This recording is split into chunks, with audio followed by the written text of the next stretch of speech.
सिद्धि विनायक मूर्ति की जय। सद्गुरु अरुणगिरिनाथ स्वामी की जय। வெற்றி வேல் முருகனுக்கு ஹர ஹரோ ஹர. பிடி அதன் ஒரு உமை கொல மிகு கரி அது வடி கொடு தனதடி வழிபடும் அவர் இடர் கடி கணபதி வர அருளினன் மிகு கொடை வடிவினர் பயில் வழி வலம் உரை இறையே. உதியா மரியா உணரா மறவா விதி மால் அரியா விமலன் புதல்வா அதிகா அனகா அபயா அமராவதி காவலா சூர பயங்கரனே. முந்தைய பாட்டுல யாமோதிய கல்வியும் நம் அறிவும் தாமே பெற வேலவர் தந்ததுனால் அருள்கிரிநாதர் சொல்றாரு. அறிமறி தத்துவமும் அபரிமித வித்தைகளும் அரியன இமைப்பொழுதில் வாழ்வித்த வேதியன்னு கண்ணை இமைக்கிறதுக்குள்ள எல்லா ஞானத்தையும் பரிபூர்ண ஞானத்தையும் அருள்கிரிநாதருக்கு முருகப்பெருமான் கடாட்சி அருளினர். அந்த அருளின பலனை அடுத்த பாட்டுல காட்டுறாரு பாருங்க. இதுதான் விந்தை. அருள்கிரிநாதர் வாழ்க்கை வரலாறையே எடுத்து தொடுத்து கொண்டு வருகிறார். அந்த ரீதியிலே இங்க வரும்போது அந்த முருகன் சும்மாறு சொன்னதுக்கு அப்புறம் 12 ஆண்டுகள் கமலாலயத்திலே திருவண்ணாமலையில தபஸ் இருந்தார் அருணகிரிநாதர். அந்த தபஸ் இருக்கும்போது அர்ச்சனையா முருகனுடைய பெயரை சொல்றான்னா, வேலாயுதம் வச்சுட்டா ஞான சக்திகள் முருகன் கையில இருக்கிறது ஞானம். எனக்கு யாமோதிய கல்வியும் நம் அறிவும் தாமே பெற யார் தந்தாங்க? வேலவர் தந்தது. ஏன் வேலவர்னு சொல்லணும்? முருகன் குமரன்லாம் சொல்லியிருக்கலாமே. வேலு ஞானத்துக்கு அடையாளம். அதனால ஞானத்தை கொடுக்கக்கூடிய இடத்துல வேலவர சொன்னாரு. இப்ப அடுத்ததுல அந்த ஞானம் கிடைச்சு முருகனுடைய எல்லா பெயரையும் சொல்லி 1க்கு 12 பெயர் சொல்லி இங்க முருகனுக்கு அருள்கிரிநாதர் அவருக்கு அர்ச்சனை பண்ற மாதிரி அமைஞ்சிருக்கு இந்த பாடல். மிக அற்புதமான பாடல். மேலாம்பா பார்த்தா ஒண்ணுமே தெரியல.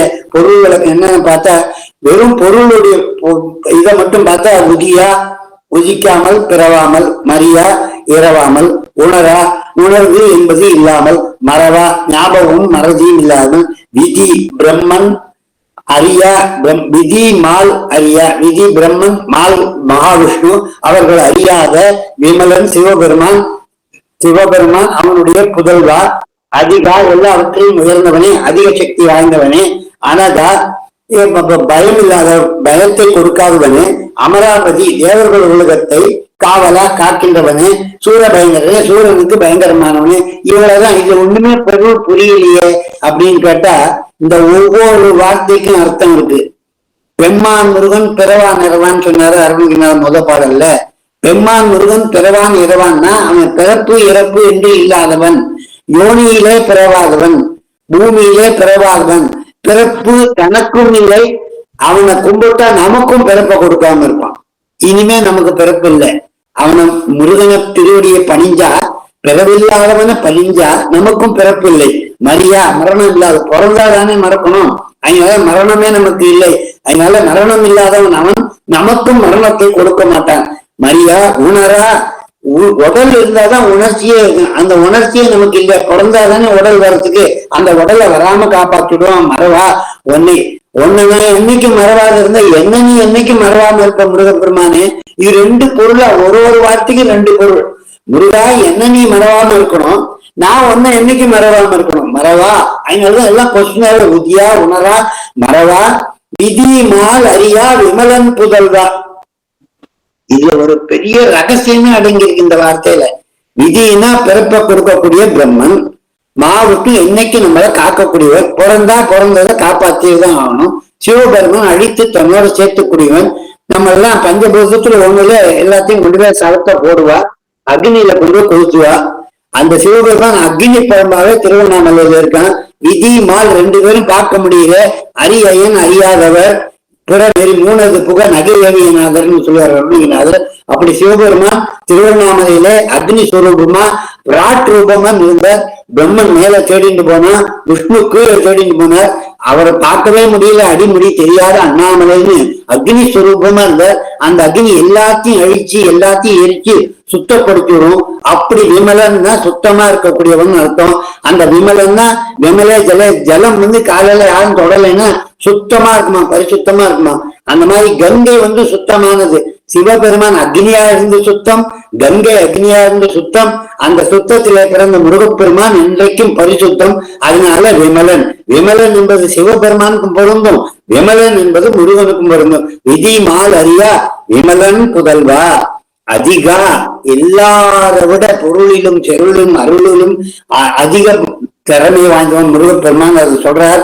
அருளில் அதிகம், பொருளில் அதிகம், கருணையில் அதிகம், காட்சியில் அதிகம், பெருமையில் அதிகம், போற்றியில் அதிகம், மகிமையில் அதிகம், மாட்சியில் அதிகம். அருமறை தேவன் அடிப்படை வைத்து குரு பொருள் உரைத்தான் குவன் அவன் அதிகம். எல்லாத்துலயுமே அதிகமா இருக்கக்கூடிய முருகப்பெருமான் அப்படின்னு முருகனே அதிகத்துக்கு பொருளாக இருந்தான்னு சொன்னாங்க. அது மிகையாகாது. அனகா அகம் என்றால் சரீரம், அனகம் என்றால் சரீரம் இல்லாதவன். மன்மதனுக்கு அனகன் என்ற ஒரு பெயர் உண்டு. அனங்கன் அந்தகன் மன்னன் மதங்கன் மன்மதன் என்றும் பெயர் கொள்ளும் மன்னவான் பாட்டுல வரும். அந்த அனகன் அப்படின்னா அகம் இல்லாதவன். அவன் என்ன பண்ணாருன்னா அது பின்னால வரணும். அபயா என்று சொன்னால் அபயம் அளிப்பவன், துணையா இருக்கவன். அமராவதி காவலர். தேவலோக பட்டணத்துக்கு அமராவதினு பேரு. தேவலோகத்தை காத்தான். எப்படி காத்தான்னா தேவலோகத்துல இருக்க தேவர்களை எல்லாம் கீழே கொண்டு ஜெயில போட்டு விட்டான் சூரபத்மன். அந்த சூரபத்மாதிகளை அடக்கத்துக்காக மிருகப்பெருமான் மேல் கொண்டு அரகாதிகள் சூரபத்மாதிகளை கொன்று மறுபடியும் தேவலோக பட்டணத்தை அவர்களுக்கே கொடுத்தார். அமராவதியை காத்து கொடுத்ததுனால அமராவதி காவலன் என்று முருகப்பெருமான் பெயர் வந்தது.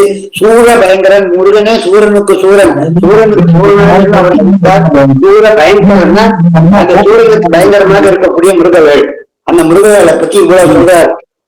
அத பாடலாவே இந்த பாட்டை பாடியுள்ளோம். பிறவாதவனே இரவாதவனே துன்பம் மீண்டும் உணராதவனே என்னை மறவாதவனே விதிமால் அறியாத விமலனே அந்த விமலன் புதல்வனே அவனில் அதிகனே அனங்கனாகிய மதவேளே அப்பயம் அளிப்பவனே அபராதம் காவலனே சூர பயங்கரனே.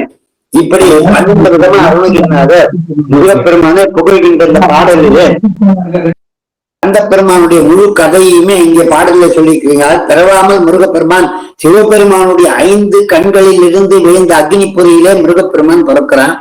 முருகப்பெருமான் பிறந்தாதான் சூரபத்மதிகள் அழிவார்கள் என்பதற்காக தேவர்கள் எல்லாம் பார்வதி கல்யாணம் ஏற்படுத்த வேண்டும் என்று சிவன் பார்வதி கல்யாணத்துக்கு தயாராக இருந்தார்கள். திருமணம் முடிந்தது. சிவன் ஒரு பக்கம் தபத்திருந்தா, அம்பா ஒரு பக்கம் தபத்திருந்தா. சிவபெருமான் நந்திகேஸ்வரரை கூப்பிட்டு நீ வாசல்ல காவல்கா, மன்மகன் வந்தால் தவிர வேற யாரையும் உள்ள விடாதுன்னு சொல்லிட்டு சுவாமி சனகாதி முனிவருக்கு மௌனோபதேசம் பண்ணிட்டு இருக்கார். அம்பா ஒரு இடத்துல தபஸ் பண்ணிட்டு இருக்கா, சிவன் ஒரு இடத்துல தபஸ் பண்ணிட்டு இருக்கா. மன்மதன் வந்தான், ரதியோட சேர்ந்து வந்தான். அன்னவாகனத்துல மன்மதன், கிளிவாகனத்துல மன்மதன், அன்னவாகனத்துல ரதி 2 பேரும் உள்ள வந்தாங்க. மன்மதன் கையிலே கரும்பு வில்லு, அவன் கையில பஞ்ச பானம் 5 மலர்களை பானமா வச்சுட்டு இருக்கான். அருகு மா முல்லை அசோகம் பெருக்கு குவளை 5 கருவேல் தொடுக்கும் கணை. மன்மதனுக்கு கருவேல்னு ஒரு பேரு, முருகப்பெருமானுக்கு செவ்வேல்னு ஒரு பேரு. இவங்க வேல்வேல்னு சேர்த்தன காரணம் என்ன என்பதை இப்ப பார்க்கலாம். இங்க வந்தான். சிவபெருமானுடைய திருவடியில மன்மதன் தன் காம பானத்தை விட்டான். பானம் சிவகாலில பட்ட உடனே சிவபெருமான் கண்ணை திறந்து நெற்றிக்கண்ணினாலே மன்மதன் எரிச்சு சாம்பலாக்கினார். உருவாய் இருந்தவன் அனகன், அகன் இல்லாதவன் மறைஞ்சு போனான். அதனால நிதர்சன் ஒரு பெயர் மன்மதனுக்கு கிடைச்சது. கண்ணிலிருந்து எரிஞ்சு அப்படியே சாம்பலா போயிட்டான். ரதி அழுதா, ஐயா எனக்கு பதிவிரத சொன்னீங்களே, நான் இன்னைக்கு சுமங்கலியா இருப்பேன்னு சொல்லி அனுகிரகம் பண்ணியிருக்கேன் அம்பாலும் நீங்களும் என்னை இப்ப அமங்கலி ஆக்கிட்டேன்னு விழுந்து அழுதா. ரதி இறப்ப மீனக்கரியவன் மகனுக்கு ஆவி உதவிய கருணை போட்டு சிவபெருமான் கருணை வள்ளல் தன் கருணையினாலே மறுபடியும் மன்மதனை ஏற்படுத்தி அவளுக்கு மட்டும் தெரியுமா அப்படின்னு சொல்லி மிற்றவா யாருக்கும் நிதர்சனா இருப்பான் மன்மதன் சொல்லிட்டா. அந்த மன்மதன் பெயரை முருகப்பெருமானுக்கு அனகன்னு இங்கே அருணகிரிநாதர் போடுறார். அப்படி அனகனாக மன்மதன் அவ்வளவு அழிவு வாய்ந்தவன் சாம்பலா போனவன்னு ரதி கேட்ட உடனே சுவாமி சொன்னாராம், அவன் அவ்வளவு அழகு, அதை எடுத்து நான் மேல போசிக்கிறேன். மந்திரமாவது நீரு, வானவர் மேனது நீரு, சுந்தரமாவது நீரு, துதிக்கப்படுவது நீரு, செந்தமிழ் உபயமா வங்கன் திருவாலவாயும் திருவண்ணீரேன்னு சுவாமி அந்த விபூதி எடுத்து உடம்பெல்லாம் பூச்சிண்டு அழகா காமிச்சாராம். ஒரு கண்ணிலேருந்து வந்த தீப்பொறி எரிஞ்சது இவ்வளவு அழகுனா, அந்த 6 கண்ணிலிருந்து பிறந்தது எவ்வளவு அழகுன்னு.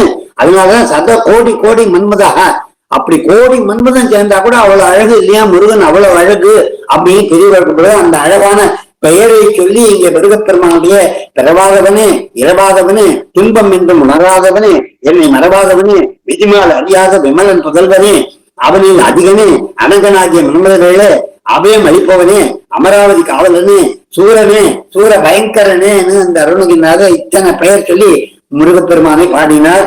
உதியா மரியா உணரா மரவா விதிமாலரியா விமலன் புதல்வா அதிகானத அபயாமராவதி காவல சூர பயங்கரனே. வெற்றிவேல் முருகனுக்கு ஹரோஹரா. வெற்றிவேல் முருகனுக்கு ஹரோஹரா. வெற்றிவேல் முருகனுக்கு ஹரோஹரா. வெற்றிவேல் முருகனுக்கு ஹரோஹரா. முருக ஷடாட்சர சரவண கார்த்திகை முனைகள் பார்த்திபா என்று பாடி மொழி குழற தொழுது அழுது அழுது ஆட்பட முழுது மலாப்பொருள் தந்திராயு. முருக ஷடாட்சரா சரவணா கார்த்திகை முனைகள் பார்த்திபா என்று பாடி மொழி குழற தொழுது அழுது அழுது ஆட்பட முழு மலாப்பொருள் தந்திராயு.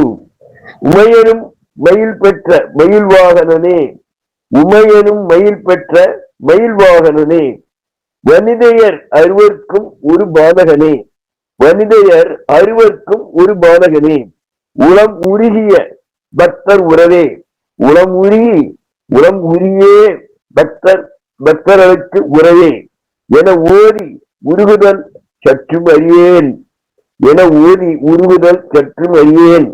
வரியேன் விரிவினை இடையிட்ட கொடியேன் அடியேன் உணர்விலி பெற, அடியேன் உணர்விலி பெற முக்தி தருவாயே, அடியேன் உணர்விலி பெற முக்தி தருவாயே.